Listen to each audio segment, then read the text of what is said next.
Welcome everyone. I'm Amar Hamid, host of GDM Word Podcast, and I have James Buckley with me, host of the daily sales show on Sellbetter, where he talks with the best sellers of GDM leaders in the game every single day. James, great to have you, man. Hey, thanks for bringing me on. I appreciate it. I always like to talk to other people about the go-to-market strategies that we see working every day. So I would jump straight to the question, and first question is that James, you're talking to top sellers and GDM leaders every day on Sellbetter. Forget the theory. What are the patterns you're actually seeing in the reps who are closing right now? Yeah, so first of all, there is a rising trend of our messaging being improved or augmented by AI. So the one of the big like what's working for most people right now is write the way that you're going to write in a follow-up message, for example, especially when it comes to closing. Just write it in your language. Don't worry about the fluff. Don't worry about all that stuff. In the background, what you create is this engine in ChatGPT and Claude and Gemini, a lot of other solutions out there to try. I suggest you try the ones that work best for you. But you build this engine that gives your writing some guardrails. For example, I don't like using fluffy language, and I have a tendency to write very fluffy. So when I put a message in my chat GPT, that's a follow-up message or, a momentum message to find out what's going on, move forward in the deal. This right here is augmenting it so that I can get all the fluff out, use my guardrails, and be the most effective with that message. When it comes to the actual closing part, I think follow up strategies revolve around consistency. So it used to be a time when you would have a great call with somebody, first call, and you might even get a verbal yes on that call, and you feel so excited.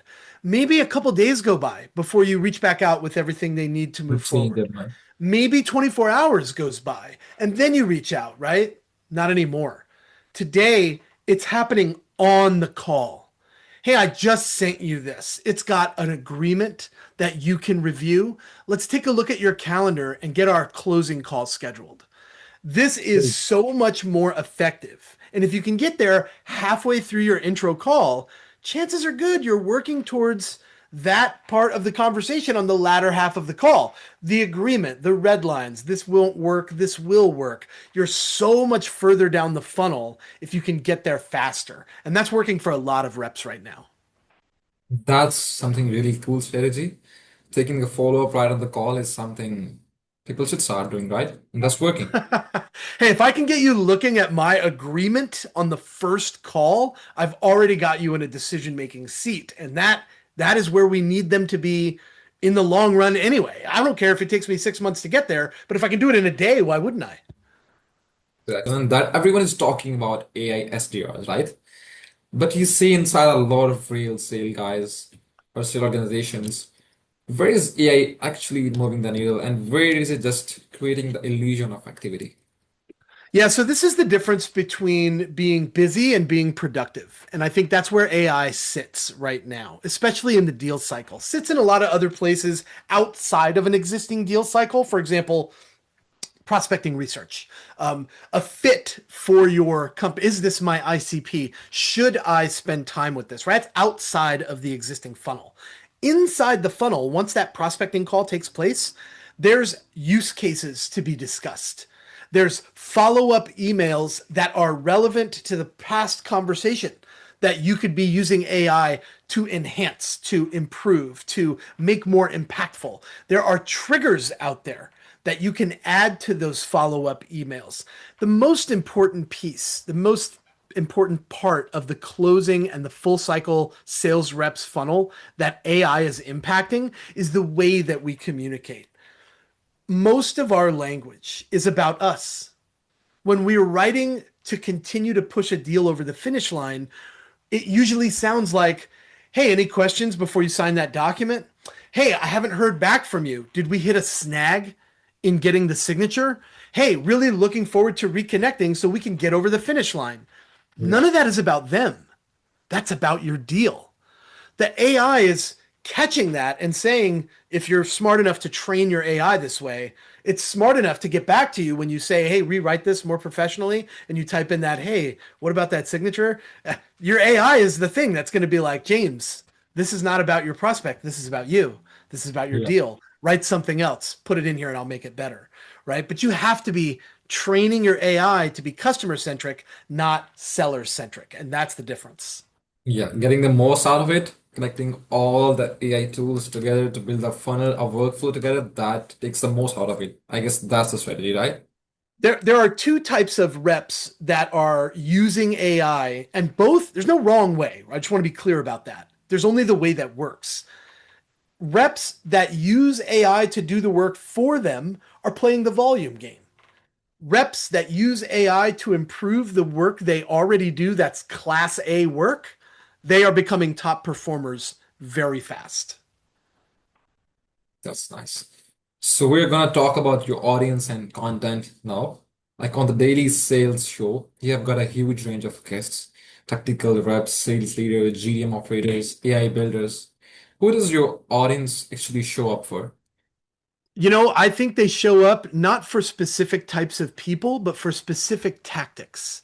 One of the things Okay. that Sell Better is known for is actionable takeaways that our audience can take away and start doing right now to change their results. Right? So I don't think that they come if we're going to talk about something that's a little bit meta. For example, we used to do shows about mental health. We Yeah. love shows about mental health. We think it's very important, especially for salespeople, to focus on their mental health. Yeah, yeah, Unfortunately, salespeople sell because they're addicted to sales.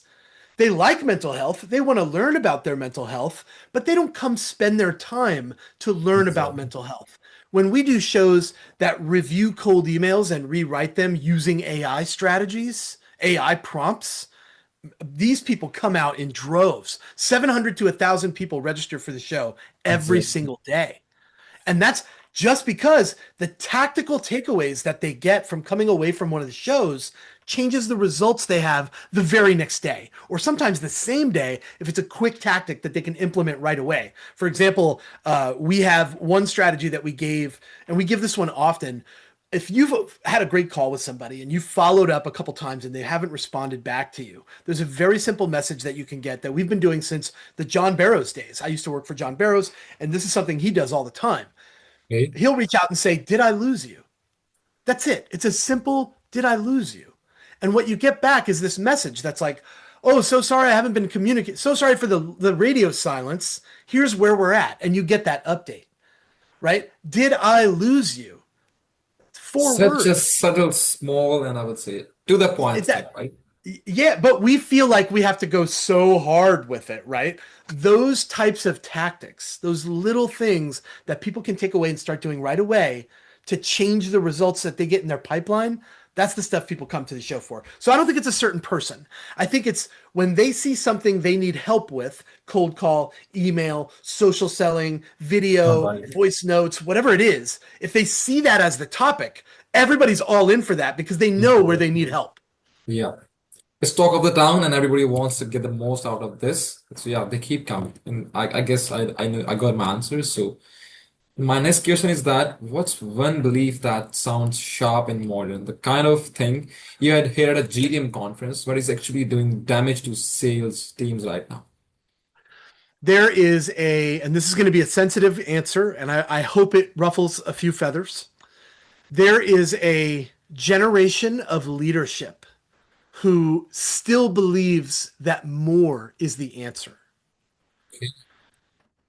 We hear this from leaders that have been doing sales leadership, been sales managers, VPs, CROs, the RevOps people. They've been doing this for 25 years. And because that's true, because of their tenure, when they were doing it on the front lines in their prime, more was almost always the way. If you wanted more conversations, you made more phone calls. If you wanted more email replies, you sent more emails. Nowhere was this more obvious than in 2015 when we were putting together lists and buying lists from providers and blasting out the same message to all of them with our MAPs, our marketing automation platforms, right? Emma, MailChimp, Pardot, Marketo, right? We were just bombing the world with all of it because more was the answer. It's Exactly. very different today. If you I, fast forward to 2020, 2022, when OpenAI really started to become mainstream and change the way people looked for information, it's not more anymore. It's better quality at a reasonable scale. So, what's the belief that sounds really good, but I don't think it's real? At scale. How do I? This is so good. I love this message you wrote. How do we scale it? Stop it. This is madness. Not everything we do was meant to be scaled, especially not using automation and AI in an irresponsible way. So while I appreciate these leaders talking about working hard, pushing, getting a lot done in a day, more isn't the answer when it comes to your pipeline results. It's just not. Better quality will get you farther than more trash being put out there. I totally second your statement, and that's what I believe in too. And I've really seen the results after following this. Like I run a community, and while I was doing the outreach for that community to invite people, whenever my message or my outreach was beyond 200 words, they never even bothered to give it a rate. But when it was short, they were right away, cool, man, let's get me in. And I Well, let's second your talk. statement. Absolutely. Exactly. That's a So, swipe right mentality. I think we look for those short messages, and if you really think about it, most of your decision makers are reading their emails on one of these. yeah, I So I believe in I don't this. want to scroll and read a novel when I open my email. No, thank you. Exactly. So my last question will be that if you had to tell every seller and revenue leader, this is the thing you need to be paying attention to over the next 12 months. What is it? I think most people are on to the triggers and signals right now, but I Yeah, think they are. it needs to go a step further. And this is the part that I think we struggle with in our messaging specifically. Beyond triggers and beyond signals? Beyond triggers and signals, it's the triggers and signals that are relevant to your value proposition. That's Okay. the part we miss. So you might see something like funding. That's a common trigger, right? People look for a company that just raised $20 million dollars and they go, oh, they have money now. What a good trigger. No, that trigger has nothing to do with your value proposition. That trigger is a qualifying trigger, not an interest trigger, not a relevance trigger. A more relevant trigger is we just raised $20 million dollars and here is what we're going to do with it. And they've announced that and it's relevant to the value that you bring. If More we don't context have and now you hit, right? yes, that's right. We can't just use signals and triggers because then it gets ubiquitous, it gets overwhelming, it gets commonplace. We have to use signals and triggers plus why. Who cares? So what? Right? If we don't have the so what, then the trigger is meaningless. So, Nowhere is this more obvious than all the messages that every decision maker gets everywhere, where it's like, hey, I saw you got some money. Let me show you how to spend it. Oh, stop it. okay.